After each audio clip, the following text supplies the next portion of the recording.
Hello friends, welcome to my next video. From this video I'm doing it in English because the last video what I did was sepsis video for the RCSI nurses exam, and I did in my regional language, so I got like comments and comments in that saying, asking me to do it in English. So I'm giving it a try. I hope you will understand. So the same sepsis RCSI for the nurse exam, the same sepsis video I'm doing it in English. Hope you will understand. In my exam, the examiner made me comfortable and started with the theory questions in the sepsis RCSI exam. So the questions what I got was the definition of sepsis, signs and symptoms of sepsis, and these two were the questions that was asked with me. And the other important question which can be asked is like the type of bacteria which cause infection, and regarding the sites of the organs which are most likely to get sepsis, and what is the nurse's role, like how we can prevent infections, how we can prevent sepsis. All these are some of the theory questions that can be asked in the sepsis exam, and all these theory questions are detailed in detail. They are explained in their RCSI official website, so you can have a look before the exam and prepare it well, because the theory questions of sepsis is very important. And they want the in my case, like the definition what I gave, it's a very small sentence, but initially the sentence what I gave was a little bit different from their definition what they explained it in their official website. So they asked me once again, say it clearly, say it correctly. So make sure you study it as it is given in the official site. In this station, what a candidate is supposed to do is, the candidate will be giving a clinical scenario, and based on that clinical scenario we should describe the sepsis, or we should explain the sepsis sheet as per that given clinical scenario. So I got a clinical scenario where my patient is undergone an appendicectomy operation, and has a comorbidity of HIV, has a temperature of around 38.8, and the heart rate is above 90, and already the INU score is 6. So I got a clinical scenario like this, and based on this clinical scenario we should explain the sepsis chart. So in my case I have given already a sepsis chart. The clinical scenario was everything, the OSCE descriptor sheet, everything was in my front. I just wanted to explain it clearly, what are the complications it can cause, all these things. That is the only thing what they are asking us to do in that station. So when you're watching this video, make sure that you have a in hand you have a sepsis form in your hand, so that you can easily understand what I am telling, because there are so many sections in the sepsis form, and in each sections there are different subsections also. So when I explain, if you have a sheet, if you have a sepsis form in your hand, it will be easy to understand. So moving on to the explanation of the sepsis form, or how we can explain with the clinical scenario. In the sepsis form, totally there are 9 sections. So first, moving on to the section 1. Section 1, it is done by the nursing staff, and in the section 1, screening for sepsis is taking place. That is, the nurse who is looking after the patient is checking whether there is any suspicion, there is any chance for infection. So whether we are suspecting any infection for that patient. So in my case scenario, I have given that the patient has a temperature of 39.8. So I can clearly say that I am suspecting an infection, and I can tick that point. And the second point in the section 1 is about the patient presentation. So in the near to the patient presentation, there are 3 small boxes. One first small box, 2 second small box, and 3 small boxes are there, and we should in order to fill the patient presentation in the section 1, we should go to section 3. That is, we should not go to section 2. Section 1 is incomplete. Section 1, in order to fill the patient presentation in the section 1, we should skip section 2 and then we should look into the section 3. Section 3 clearly says about the different clinical features that the patient will be showing, and the section 3 has 3 different subsections. So in the first subsection, it is like neutropenia. What are the so in that section 3, in the neutropenia, there are different conditions. It can be related to autoimmune disorder, or it can be like a hematological dysfunction, bone marrow dysfunctions, like aplastic anemia, or maybe related to chemotherapy, radiotherapy. Whenever the patient is having a risk of neutropenia, we are moving to the section 3. In section 3, there are 3 subsections. In the first subsection, we are looking for risk of neutropenia. Risk of neutropenia, it can be due to bone marrow dysfunction, autoimmune disorder, maybe due to chemotherapy or radiotherapy. But in my case scenario, the patient is HIV positive, which will affect the blood cells and autoimmune disorder. My first subsection 1, I can put there is a risk of neutropenia and it is positive in my case scenario. In the section 3, in the subsection 2, we are looking for any new onset of organ dysfunction. So the clinical features, what we can see in the new onset of organ dysfunction is like decreased systolic blood pressure below 100, increased heart rate above 130, delayed capillary refill, altered consciousness, very low urine output, and there are other more 2 or 3 other criteria also, which we can check with our given clinical scenario against with the form. So in my case, there is no signs and symptoms apparently I can see in my patient, so I cannot put a tick mark for the subsection 2 in the section 3. And finally, moving to the last point of the section 3. In that last point, we are checking for 2 things. First one is SIRS criteria and the second one is presence of comorbidity. So in the SIRS criteria, that is systemic inflammatory response criteria, inflammation is there, our body is responding. So what can be the signs and symptoms? So it can be like increased temperature.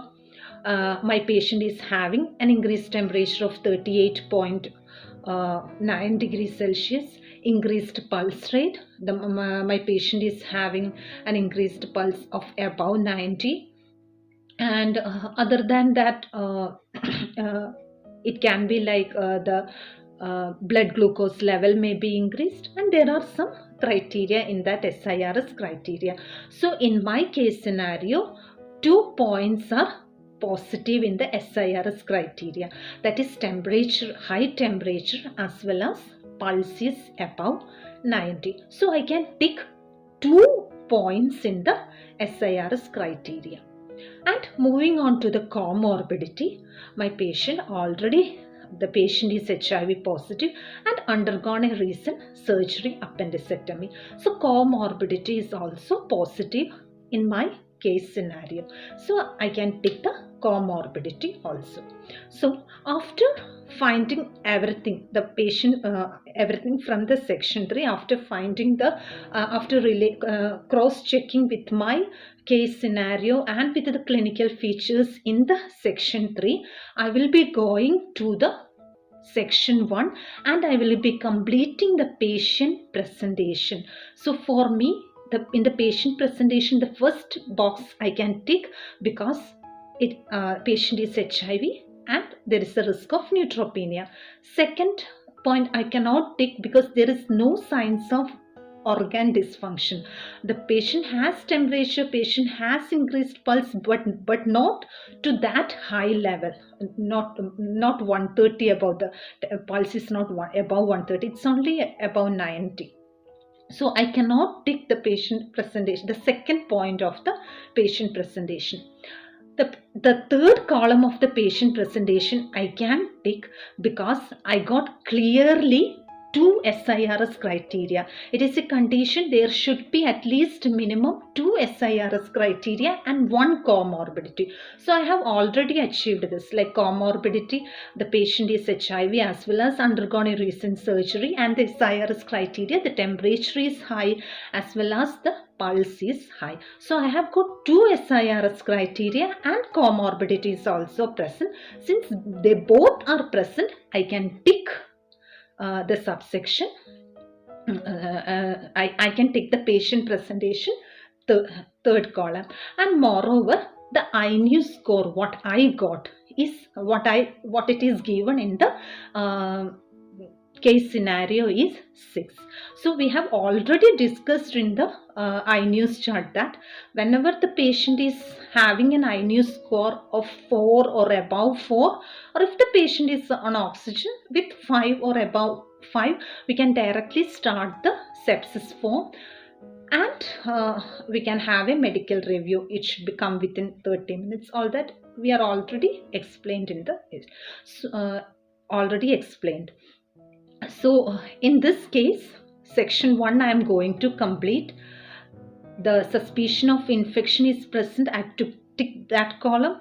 In the patient presentation, column 1 and column 3 I have ticked, and the INU score, the time of INU score, what is the score of the INU score, my pin number, date, time, everything I will be recording, and then I will be informing for the medical review. I will call the doctor to come, and within 30 minutes they should come. And when the doctor comes, they will be doing the section 2. So the section 2 in the sepsis form is the medical person. They are done by the medical persons, by the doctor. So the doctor will come and they will check whether like where will be the site of suspected infection, where it will be. So in my case scenario, it will be like intra-abdominal, because already the surgery has undergone, so there can be a chance of an intra-abdominal infection. So the doctor may, but sometimes the doctor comes and the doctor find nothing, there is no signs of clinical infection, they can terminate the form. We don't want to continue the sepsis form.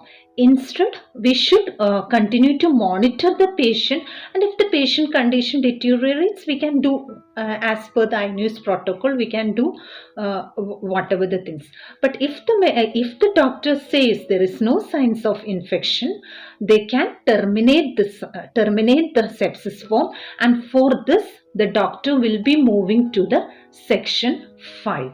In the section 5, they will chart like there is no signs of infection, and with high presentation, maybe that, or if there is any mild risk of infection, the normal antimicrobial course can be started, and they will be stating the antimicrobial course, and that is enough, and they will terminate the form. They will be signing the form, the reason for the limitations and everything they will be documenting. So if the doctor comes and says in the section 2 then there is no signs of clinical infection there, they will be moving to section 5 and they will be terminating the form.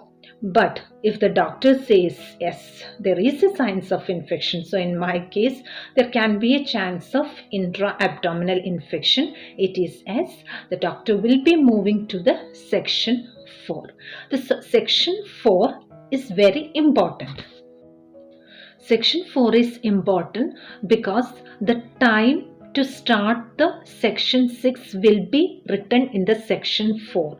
So the section, so that time, from that time, within 1 hour, we should complete the section 6, and that time is referred to as golden hour. So in the section 6, we are 6 things to be done. That means we must give 3 things and should take 3 things from the patient. So what all are the 3 things that we should take from the patient is blood culture should be taken. There will be blood test ordered, especially the point of care of lactate, then full blood count, urea and electrolytes, LFT, coagulation studies, and whatever the blood tests are ordered by the doctor. Everything should be collected, and urine output, hourly urine output should be recorded. All these 3 things should be taken from the patient, and it should be uh, uh, the blood culture, blood for the blood culture should be taken before starting of an antimicrobial therapy. And we should give 3 things to the patient. First one is oxygen. Check the oxygen saturation level and give oxygen as per that. Maintain the saturation to 94 to 98, and if it is COPD patient, between 88 to 92 percentage. Then we should give broad spectrum antibiotics. Usually broad spectrum antibiotics are given, so we should document it as per like name of the antibiotic, date and time. Everything should be recorded. And the another one is fluid should be started. IV fluid should be started. So within 1 hour itself, around 30 ml per kg weight of the patient, as per kg, we should be providing 30 ml of fluid should be started as per the order. So these are the things that we should do in the section 6, and these 6 things, that is give 3 and take 3, these 6 things should be done, should be tried to do within 1 hour of the time 0. That is time 0 in the section 4. We are writing a time, that is S to sepsis. After the medical review, they wrote a time in the section 4, which is the time 0. And from the time 0, within 1 hour is the golden hour. And within that golden hour period, we should complete section 6 of the sepsis form. So that sepsis bundle, give 3 and take 3. So take 3, first take and then give 3. Means culture, blood for the culture, blood for the other blood test, as well as the hourly urine output measurements to be recorded, as well as fluid resuscitation, antibiotic and oxygen should be started for the patient. And we are waiting for the blood test results, and we are monitoring the patient. Then we are moving to section 7. So in the section 7, we are checking for any new signs for any new organ onset dysfunction.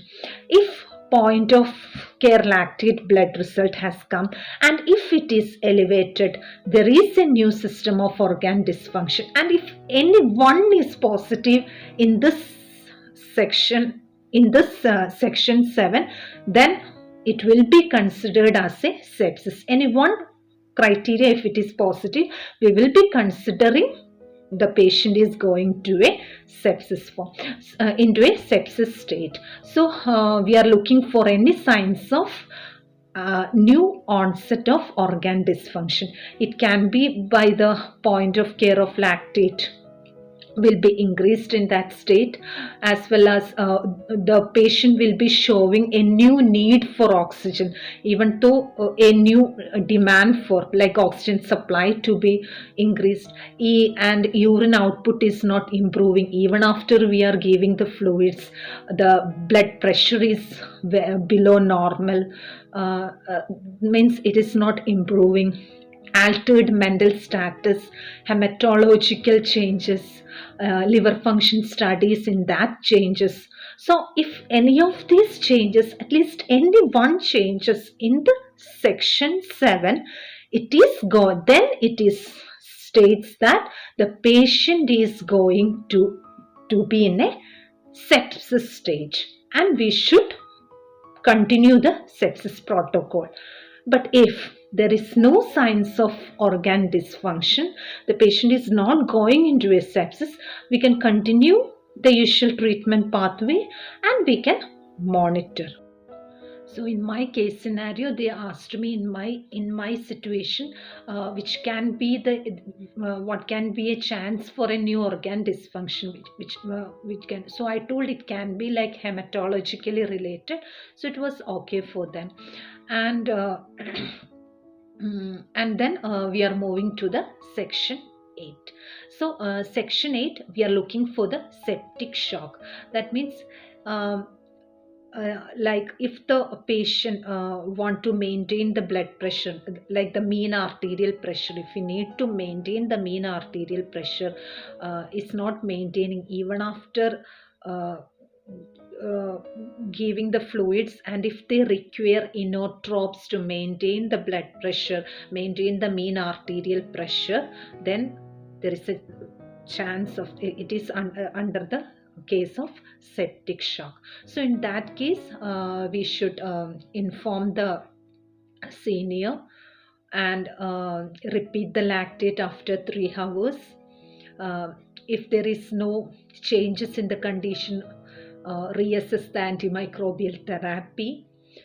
And if the condition worsens, seek the input of the seniors and move to a critical care section, and then the flowchart continues as per the critical care guidelines. Next one is the section 9. So section 9 is the clinical handover. So if the sepsis form is not completed before the handover, the doctor will be giving the clinical handover using the ISBAR communication tool, and the doctors will be using the section 9. They will be writing their name, by whom doctor, to which the care is transferred, all those details they will be written in the section 9, which is a clinical handover in case the sepsis form is not completed before the handover time. So I hope you will be having a better understanding, and this is my first video in English. I hope I explained thoroughly. Give me your feedback, give me your suggestions so that I can improve. Thank you for watching.